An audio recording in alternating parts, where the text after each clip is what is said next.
أنا لما كنت صغير كنت دايب في دباديب بنت خالتي، هي كان عندها 20 سنة وأنا يدوب جحش عندي 5 سنين. وكل ما أشوفها أقول لها أنا عايزة أتجوزك يا ليلى، أو أنتي تتجوزيني أو أي حاجة، وهي تضحك وتقول عليا كيوت وتديني شوكولاتة، وهي أصلا كانت مخطوبة وعايشة قصة حب وبتحضر للجهاز. في ليلة كنت بايت عندهم والنوم طار من عيني، قلت أمسك موبايلها أسلي نفسي في لعبة الدودة بتاعه زمان فاكرينها اللي على تليفون نوكيا، وفجأة خطيبها اتصل.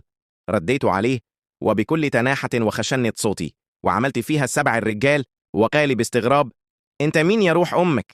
قلت له انت اللي مين يا كابتن، وبتتصل هنا ليه في وقت زي ده؟ رد علي بعصبيه وهو بيزعق وقال لي ليلى فين ياض؟ وانت مين؟ قلت له ليلى نايمه في حضني دلوقتي وانا هتجوزها وهنعمل فرح كبير ومش هنعزمك، وقفلت في وشه. وبعد اسبوع الخطوبه فركشت وانا دلوقتي كبرت وبسأل نفسي كل يوم هل يا ترى انا السبب ولا لا؟